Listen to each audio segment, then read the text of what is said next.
የእስር ቤት ቆይታዬን ላጫውታችሁ እስኪ። እስር ቤት ለኔ ብርቅ አይደለም፣ ቤቴ ነው፣ እመላለስበታለሁ። ምክንያቱም ያልሰራሁት የወንጀል አይነት የለም። ሌብነት መታወቂያዬ ነው። ዘማዊ ነኝ። መደብደብና ጥርስ ማውለቅ የየዕለት ተግባሬ ነው። በእጅ የጠፉ ነፍሳትን መቁጠር ካቆምኩ ሰነባብቻለሁ። የማይረግመኝ የሰው ፍጥረት የለም። ስሜን የሰማ ሁሉ ይርበደበዳል። በዚህ አለፈ ሲባል ሁሉም ይሸሻል፣ መንደሩ ይናወጣል።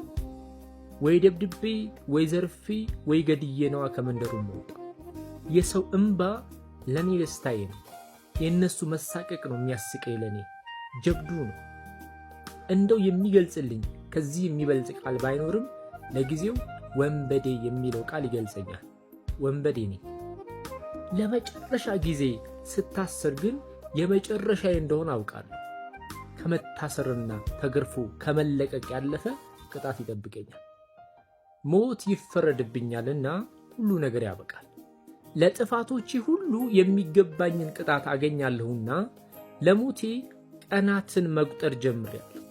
እንዴት እንደሆነ ሳላውቅ ግን ተፈታው። ራሴን ነፃ ሆኜ አገኘሁት። አልገባኝም። በቃ ነፃ ነህ ብቻ ነው የተባልኩት። እንዴት? የሞቴ አዋጅ እንዴት ተሻረ? ለምንድን ነው ያልተገደልኩት? ለመጀመሪያ ጊዜ ስፈራ ተሰማኝ። አጥብቄ ስጠይቅ ነው ጉዴን የሰማሁት። አጥብቄ ስጠይቅ ነው ጉዴን የሰማሁት። የሆነ መልካም ሰው ሊሞት ነው አሉ።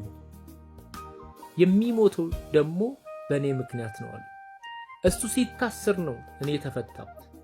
ያውም በመስቀል ላይ ነው የሚሰቀልኝ። ለምን? እኔ እኮ ኃጢአተኛ ነኝ። ብሞት እንኳን ስለ ስራዬ ስለ በደሌ ነው።